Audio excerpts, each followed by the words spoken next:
Hi, I'm Raya. And I'm Brandon. And you're watching More Love with R&B. You didn't even let me finish. I didn't. Sorry. Okay, so today... Go ahead. Today we are talking about something that's serious, and we keep introing with like funny intros. I know, but that's because we want to keep it light. We are. Okay. This is actually a serious topic, and it's something that most couples go through. Mm-hmm. Like most couples go through this. Most. Okay. Emphasis on most. Yeah. And this is not MisMatch sexual appetites. Yeah. Okay. So MisMatch, not mix. Match, okay, is when you are like not matched together. That's true. Right. Okay. So let's say your spouse has like, out of 100, has like a 75%, I guess, sexual libido. Mm-hmm. But you have like 45. Mm-hmm. You guys are not matched sexually as far as appetites are concerned, because your spouse wants it more and has a need more than you do. And so this can cause problems. This can cause for one or both of you to not feel fulfilled in your marriage. And this is a big deal. Yes, it is. So we got some tips for you. I got some tips for you. I mean, y'all, sorry. Let's go with those tips. If you find that you are mismatched with your sexual appetite with your spouse, then we really hope that you have a pen, paper, grab your spouse. Not pause. I'm just saying, come sit and glean. Okay? All right. So the first tip we want to share with you guys is to be honest. You want to be honest and create a space for both parties to be honest. That means the husband needs to be able to come to the table and say what his sexual needs and desires are, and that be received. That part. And then the wife needs to be able to come to the table and share what her sexual needs and desires are, and that be received. Absolutely. And there needs to be just start there. Don't be, what? 7 times a week? Oh my God. Wait a second. Like, slow down. Like, no, you're just sharing what you need. This is not, you're not building the platform right now. You're just saying, this is where I am. So there needs to be a space for both parties to be honest about what they believe they need. Absolutely. And then you guys need to compromise, okay?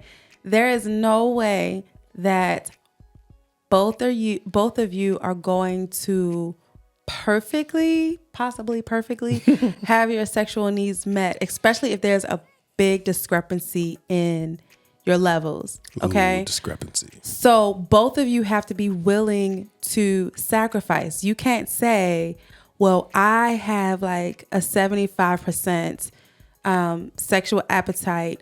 You have 30, so I'm going to come down to your 30. Right. That's not fair. Nope. Nor can it be, I have 30, you have 75, so I'm going to try to meet you. It's not fair. It's not sustainable either. It really isn't. If you both say, we are a team, we are going to come together and sacrifice, and we're going to meet at 55, 57, whatever that number is in the 60, middle. Okay. 60.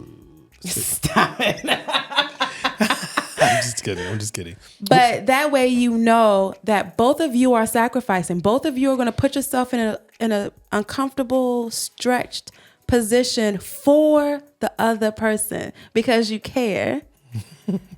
Then it seems fair.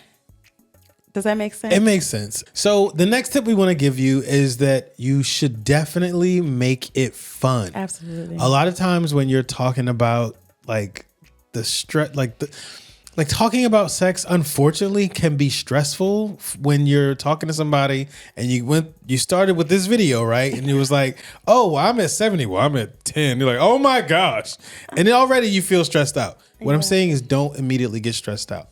You got to find a way to make it fun, because this kind of deal can be stressful, but doesn't have to be. You can find ways to say like, hey, how do we want to even the playing field? Mm-hmm.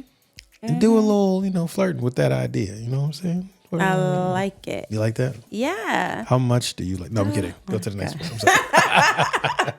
So the next tip that we have for you is seek help to see if maybe there's like a health reason or even a mental reason as to why your sexual libido may be lower, because it could just be like, oh, you're pregnant, and maybe you didn't even know you were pregnant, or you're going through menopause, or, your testosterone levels are low for some reason, or there's trauma. We got a video about it.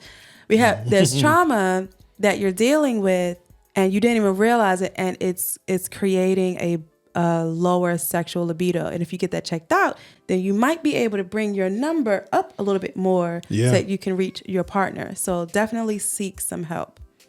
And another tip that we have for you guys is that you should absolutely, as you're talking about all this and dealing with all this, increase your other love languages. Now we have a video. We have 5 videos on all the 5 love languages. Mm-hmm. And so real quick, physical touch, which is what we're talking about.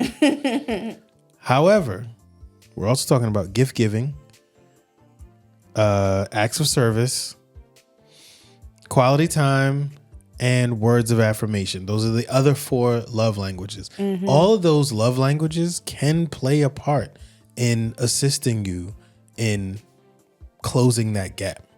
Absolutely. The most important thing is that you know what your spouse's love language is and start to try to increase those, because those actually make it easier to have these conversations. Look, okay. Say I'm right. You're right. I know I'm right now. Say I'm right. And the last tip that we're going to give for you today, which I actually feel is the most important, is take things slow and be consistent. You guys are going to be doing a lot of talking, a lot of compromising, seeking help. This is not going to be we had one conversation and now all of a sudden everything is great. It's not going to be great. It's going to be work. It's going to be uncomfortable. It's going to be weird, maybe, as you plan different things and all the other stuff. But if you stay consistent, you take things slow and you're patient. Ooh, patience. Okay. Then that consistency will yield positive results. You can say, this is something that's important. I'm not going to rush it. I want to perfect this thing. So I'm willing to work it out and be consistent instead of saying, we did this twice and I'm frustrated, so I'm going to give up on it. This love language, physical touch, the ultimate physical touch. This is the pinnacle. I love that word. It's a love language. Yes, indeed. And so you have to be like, this is something that's so important. I need to learn and practice how to love you in this way. So be consistent, but be patient. Yes, indeed. So we hope you guys liked this video. If you did, please give it a thumbs up and make sure you put a comment in the comment section. Let us know if you agree, disagree, or what your experiences are with trying to kind of level the playing fields with your spouse. And don't forget to subscribe to this channel. If you have not yet, please subscribe and share this with somebody. They might actually benefit from this information. Absolutely. So we thank you guys for watching, and we'll see you later. Bye.